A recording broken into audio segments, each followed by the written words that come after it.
हाँ, नमस्कार, आदाब, सत श्री अकाल। आज 5 तारीख है और हमने ये तय किया था कि हम 5 तारीख में सांतरशाह वाले प्रकरण में और वसीम भाई के प्रकरण में आंदोलन करेंगे। आंदोलन कोई अपनी खुशी से तो नहीं करता है, आंदोलन आदमी मजबूरी में करता है। जो बहादुर लोगों बैठ जाए, जो कमजोर लोग हैं वो खड़े रहे, जो बहादुर लोग हैं बैठ जाए।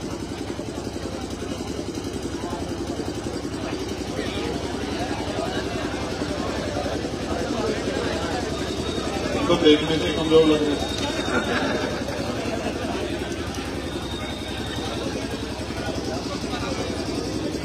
कपड़े नहीं गंदे तो प्रभात जी, किसी व्यक्ति में घूम घूम के तभी बात बनेगी। जितना पसीना बहेगा उतना प्यार बढ़ेगा। जैसे जानवर नहीं होते कि जानवर की तरफ देखो उसी को एहसास होता है कि तुझे देख रहे, तुझे कह रहे हैं। इस तरह की हालात मत बनने दो। तो मैं आपसे ये कह रहा था कि आदमी खुशी से आंदोलन नहीं करता, सड़क पे नहीं आता। सबके पास काम है, कोई फ्री नहीं। कोई दिन में 400 रुपए कमाता होगा तो कोई 600, 800, 1000, 2000 रुपए भी कमाता होगा। और जब हजारों से ज्यादा की बड़ी संख्या में लोग निकल के आए हैं तो प्रशासन, सरकार का कोई नुकसान नहीं हुआ, हमारे लोगों का नुकसान हुआ। अगर हम आर्थिक तौर पर देखें तो 300 लाख रुपए से ज्यादा का आज हमें इस आंदोलन के लिए हमें कीमत चुकानी पड़ी। जबकि जिस मांग के लिए हम आए हैं उस मांग को पूरा करने के लिए सरकार तनख्वाह देती है अधिकारी कर्मचारियों को, और जनता वो पैसा टैक्स के रूप में सरकार को देती है। तो जैसा मैंने कहा, हम खुशी से नहीं आए, हमें गर्मी में बैठने का कोई शौक नहीं है, हम खाली लोग नहीं है, हम सब पे काम है। लेकिन हम सबको पीड़ा है कि सांतरशाह वाले प्रकरण में भी न्याय नहीं हुआ और वसीम वाले प्रकरण में भी न्याय नहीं हुआ। हमारी मांग यही है, हम नहीं कह रहे किसी को निर्दोष को जेल भेज दो, हम ये कह रहे हैं उसकी जांच इतनी ट्रांसपेरेंट कराओ, उसकी जांच इतनी पारदर्शी हो कि दोषी को सजा मिले, कोई निर्दोष ना जाए। इस बात के हम लोग बिल्कुल फेवर में, किसी दोषी, कोई निर्दोष को एक फूल की छठी भी ना लगे। लेकिन कोई भी दोषी बचना नहीं चाहिए, क्योंकि अगर दोषी बच गया तो उस दोषी का हौसला बढ़ जाएगा, और जब हौसला बढ़ेगा तो वो अगली बार फिर कोई ऐसा अपराध करेगा। ऐसा नहीं है कि सांतरशाह वाले प्रकरण में वो आखिरी गिरफ्तारी नहीं हो सकती थी, लेकिन आप और मैं सब जानते हैं कि वो सत्ता से जुड़े लोग हैं, उनको बचाने के लिए एडी चोटी के जोड़ सरकार में बैठे लोग लगा रहे। अब उनकी अस्मिता का सवाल बन गया है कि हम सरकार में हैं और हम अपने लोगों को अपराध करने के बाद बचा नहीं पा रहे, तो वो उसको प्रेस्टीज इशू बना रहे हैं। काश तेरा भाई होता वसीम तो तेरे चेहरे पे हंसी नहीं होती। जिस तरह तो भालू की तरह हंस रहा है ना, तो ये हंसी गायब हो जाती। इसके पिता से पूछ के देख दे किधर आंख मिला के। और क्यों रोते हो फिर कि मार दिए, मार दिए, मार दिए, तालाब में गिर दिए, जौहर में गिर दिए, फिर क्यों रोते हैं जब मैं तुम्हें सलाहियत नहीं बची।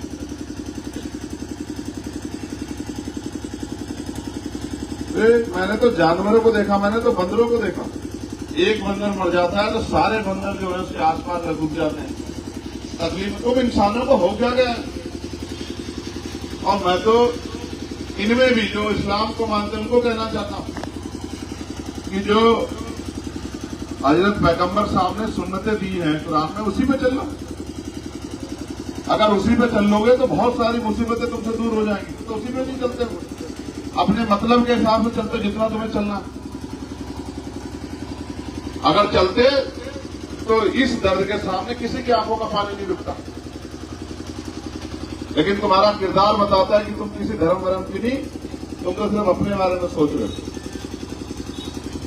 कोई धर्म कोई मजहब नहीं सिखाता कि किसी दूसरे का खून बहा दो और खुश हो जाओ, कोई नहीं सिखाता।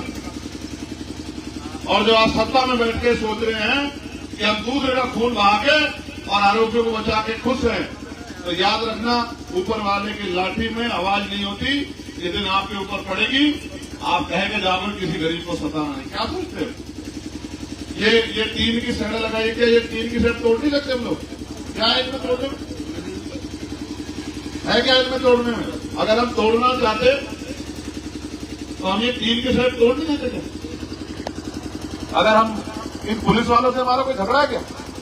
फर्क वर्दी का ही तो है। ये वर्दी पहन के अपनी ड्यूटी कर रहे हो, बिना वर्दी पहने अपनी ड्यूटी कर रहे हैं।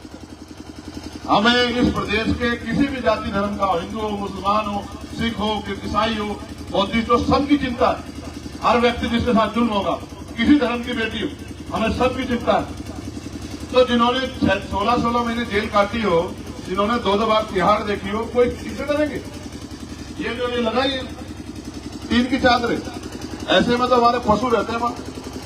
इन चादरों से डरते हैं, गोलियों से तो डरते नहीं, इनसे डरते हैं। हम तो कानून को मानने वाले लोग हैं, हम उद्दंडी नहीं है। ये भीम आर्मी, आजाद समाज पार्टी या उमेश भाई के साथी, किसान उनके साथी, ये सब संविधान को मानने वाले लोग हैं। वरना इनको टीन को फाड़ के वहां रखा तो डीएम साहब के कार्यालय में क्या हम इतने कमजोर है क्या? नहीं, हम इतने कमजोर। और ये तो बेचारे, मुझे नहीं पता इस जिले में कितना फोर्स है। जिलों में मुश्किल के 1500-1600 का फोर्स है, और सब नहीं है यहाँ। और आप भी जानते 10,000 से ज्यादा लोग आए थे आज हमारे साथ। हमारा मकसद किसी को सताना नहीं है। हमारा अंतिम मकसद ये है कि इन परिवारों को न्याय मिले और कुर्सी पर बैठा अधिकारी किसी नेता के प्रति जिम्मेदार ना हो, आम जनता के प्रति जिम्मेदार हो। हम पार्लियामेंट में भी हर विषय पर लड़ते हैं। और मैं आपको कहता हूं, अगर यहाँ की सरकार को लगता है कि उनमें दम है, वो कर लेंगे, तो वो उनका हिसाब तो आने वाले कल में जनता करेगी। लेकिन पार्लियामेंट में मैं चंद्रशेखर आजाद आपको विश्वास दिलाता हूं, मैं मेंबर ऑफ पार्लियामेंट के साथ साथ कमजोरों का भाई भी हूं, कमजोरों की आवाज भी हूं, मजलूमों का हमदर्द भी हूं, हर गरीब का अपना चाहे भाई बेटा माने, सहयोगी माने, वो भी हूं। और पार्लियामेंट में 2 कमेटी है हमारी, एक जिसको मिनी पार्लियामेंट कहते हैं, SC/ST वेलफेयर कमेटी, मैं उसका भी मेंबर हूं। और मैं कमेटी ऑफ होम अफेयर्स का भी मेंबर हूं। मैं यहाँ के डीजीपी को ना मैंने तलब करवा दिया तो मेरा नाम चंद्रशेखर आजाद नहीं। क्या समझ रहे यहाँ बैठे? क्या मानते? क्या जमहूरियत में ताकत है लोकतंत्र में? आज जो अधिकारी हमारा रास्ता रोक के खड़े हैं, हम आने वाले कल में इतनी मेहनत करेंगे कि ये माला लेके अगर स्वागत नहीं करें हमारे लोगों का, तो मेरा नाम चंद्रशेखर आजाद है। ये तो जमहूरियत है। मैं तो अपनी बताता हूं, एक हमारे यहाँ बड़े अधिकारी थे, पूरे एडी चोटी के जोड़ लगा के मैंने उमेश भाई को बताया, जब मेरे पार्लियामेंट का चुनाव हुआ कोई नहीं जाता था, ईवीएम जहां रखी थी हमारे लोग सुरक्षा कर रहे थे, वो जाके डिस्टर्ब करते थे। अभी मुझे मिले तो ऐसे सीना तान के ऐसे जय सर, तो मैंने कहा देखो 6 महीने में कितना समय बदल गया है। जिसका रास्ता रोकते थे आज उसको जो है लोकतंत्र से शक्ति जी की जयंत करना पड़ रहा। और हमारे जिलाधिकारी जी, मैं उनके पास गए समस्या को लेके, तो मुझसे कह रहे भैया प्रत्याशी हैं, तब रिजल्ट नहीं आया था। और कल मेरी बराबर में बैठ के ही वहां की समस्या सुन रहे थे, एक समस्या, और मैं जो समस्या बताता था, क्योंकि प्रोटोकॉल है मेंबर ऑफ पार्लियामेंट का, चीफ सेक्रेटरी के बराबर होगा था, तो मेरी हर बात पे मैं देता था कि मैं इस काम को देखो, तो एकदम बैठ के साइन कर देते कि मैं इसको दिखाता हूं। ये लोकतंत्र है। आप तो अपनी ताकत भूले बैठे, हमेशा पिटते हो, जितने दिन पिटते हो उतने दिन याद रहते हो, उसके बाद भूल जाते हो, फिर किसी की बातों में आके किसी के पिछलक्कू बन जाते हो, फिर इधर खड़े हो जाते हैं इसको हराने, उसको जिताने, इसकी बात करने, उसकी बात करने। कभी सोचते ही नहीं कि आपके लिए कोई हमदर्द है क्या? मैं आपको विश्वास से कहता हूं, ये तो उमेश अकेले पड़ गए यहाँ। अगर 4-5 मेंबर ऑफ लेजिस्लेटिव असेंबली होते, हमारे 5-6 एमएलए हमारे यहाँ होते, तो हम इन अधिकारियों को कुर्सी पर नहीं बैठने देते जब तक दोनों मामलों में हमारे मन चाहे कार्यवाही नहीं हो जाती। ये तो हम लोग कमजोर हैं कि एक आदमी यहाँ है और ये बेचारे कोशिश तो करते हैं। मैं तो पार्लियामेंट में आपने सुना नहीं सुना, कोई बोलता है मुझसे ज्यादा पार्लियामेंट में? कोई आवाज उठाता है पार्लियामेंट में? कोई ऐसा है जिसकी आवाज नहीं उठाता? सबके लिए लड़ता हूं, क्योंकि मैं मानता हूं कि बहुत उम्मीद लगा के बैठे हैं लोग और इतने ठगे का उम्मीद करते हैं कोई ईमानदार आदमी आके इनकी लड़ाई लड़े। किसानों की लड़ाई हो, मजदूरों की लड़ाई हो, पहलवानों की लड़ाई हो, नौजवानों की लड़ाई हो, बेरोजगारी की हो, महंगाई की हो, आशा, आंगनबाड़ी, भोजन माता, होमगार्ड, पुलिस के साथियों की आवाज उठाता हूं कि इनकी ड्यूटी 8 घंटे की कर दो, इनको सप्ताह में एक दिन छुट्टी दो, इनकी वेतन विसंख्या दूर कर दो, इनके ट्रांसपोर्ट होते, इनके बच्चों को पढ़ने में दिक्कत होती है तो अच्छे स्कूल खोल के लाइन में व्यवस्था कर दो कि ये वहां पढ़ा सके। सबके लिए आवाज उठाता हूं, अर्धसैनिक बलों के लिए आवाज उठाता हूं, पुरानी पेंशन के लिए आवाज उठाता हूं। और अभी न्यूनतम मजदूरी में मैंने 29 जुलाई को आवाज उठाई थी और सरकार को झुके जो है अभी 5 दिन पहले मैंने 700 रुपए की मांग की थी, 783 रुपए करनी पड़ी केंद्र सरकार को न्यूनतम मजदूरी। तो मैं तो आपसे कह रहा हूं, अगर आप समझदार बन जाओ, आप जिम्मेदार बन जाओ, आप सोचने लग जाओ, आप समझने लग जाओ, तो क्यों बैठना पड़े मुझे अब यहाँ हमारे साथियों को आगे इसमें तरीके? आप नहीं जानते किस गर्मी में बैठे थे? आपको लगता है बॉडी का कोई हिस्सा है जिसको पसीने से ना पसी जाओ? जो कपड़े इसके अंदर है टी शर्ट के, वो भी गीले अभी, पूरा दिन हो गया। आप तो उठते जाओगे, मैं वॉशरूम के लाभ गया तो नहीं गई, यही हो ना। जब पीठ का दर्द बढ़ गया, रीढ़ की हड्डी का, तो लेट गया, लेकिन जगह नहीं छोड़ी ना। आपको क्या लगता है उछल कूद करने से, भागदौड़ करने न्याय मिलते हैं क्या? न्याय के लिए तो कीमत चुकानी पड़ती है। हमारे प्रभारी जी कह रहे थे कि नखून कटवाने से कोई क्रांतिकारी नहीं बनता।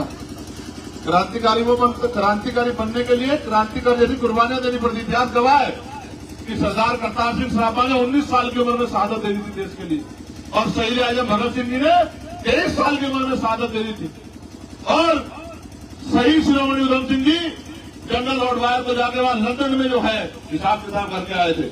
हम तो इस देश की मिट्टी में जन्मे, जो मिट्टी वफादार, जिस मिट्टी के अंदर संघर्ष है, बल है, किसान के बेटे। और यहाँ के नेताओं को बड़ी तकलीफ है जो कहते हैं कि मैं बाहर का हूं, निगमों में यही रहता हूं, डाकरपट्टी मेरा घर है, गांव, और मैं यहाँ का रहने वाला हूं, पंचपुरी का, कश्मीरपुर का, यही कलियर इसमें पंचपुरी इसमें आता है, जवालापुर में, और मेरा गांव डाकरपट्टी भगवानपुर में आता है। चिंता मत करो, 27 के बाद लाइट में नहीं छोड़ूंगा कि तुम जिला पंचायत के सदस्य बन जाओ। घबराओ मत। क्या समझते, गुलाम है तुम्हारे? कोई गुलाम नहीं है किसी का। ये जमहूरियत है, आदमी अपनी सोच पे फैसला लेता है।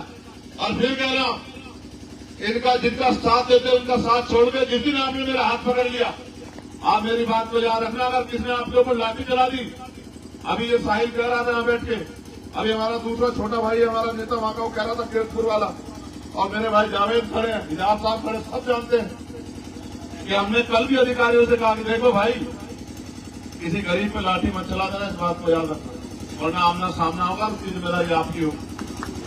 ये मत समझना चंद्रशेखर आजाद खड़ा है, 5,12,000 एक आदमी खड़ा है, क्योंकि 5,12,000 लोगों ने तो मुझे वोट देके भेजा कि साहब आप जाओ मेंबर ऑफ पार्लियामेंट बनकर। और ये तो मौका नहीं मिला हरिद्वार वालों को देने का, और तुम लोग चूक गए थोड़े से हरिद्वार वालों। तुम अगर मेरी बात में पक्का पहरा दे लेते तो आज यहाँ उमेश विधायक नहीं बैठे, मेंबर ऑफ पार्लियामेंट बैठे होते, फिर मैं बताता इन लोगों को। ठीक है, ये तो समय समय की बात है, ये समय की बात है। अभी तो बहुत कुछ है, देश भर में आंदोलन चल रहे हैं, संघर्ष चल रहे हैं। मैं तो आपसे पूछना चाहता हूं, अगर आज ये हमारी मांग नहीं मानते तो क्या आप संघर्ष के लिए तैयार हो? पक्का तैयार हो? ये उखाड़ने पड़ेंगे, देख लो, लाठियां पड़ सकती हैं, हो सकता है कि जेल जाना पड़े। कितने लोग जेल चलेंगे बताओ?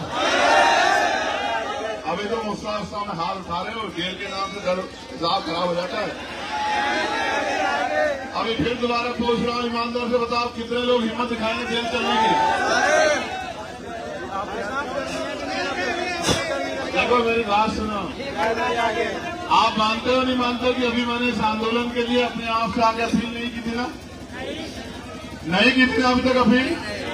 अभी तक तो मैं भाई उमेश के और हमारे नेता मैक्सिम जी के और अमरीश कपिल जी के और हमारी टीम के भरोसे तो था भी। अभी तक मैंने अपील तो नहीं करी। सोचो अगर मैं अपील करूं तो क्या होगा? बताओ, सोचो क्या होगा? ये जिला एक तरफ से नहीं बंद होगा, जितने इसमें रास्ते हैं उतनी तरफ से बंद होगा।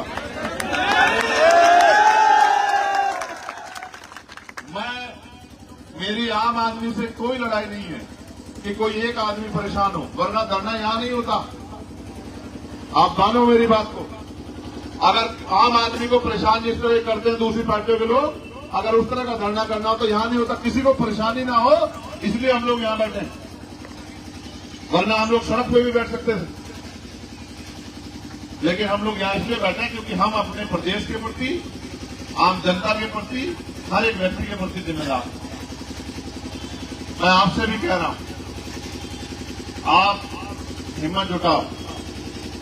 एक बार के आंदोलन से काम नहीं चला करते एक बार के आंदोलन से। एक बार के आंदोलन से काम चला करते तो ये सरकारें वैसे ही बात मान लिया करती। ये तो आज का ट्रेलर था।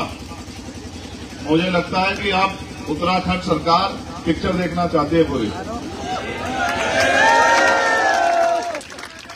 इंतजार करो और भरोसा करो, पिक्चर ही दिखाएंगे।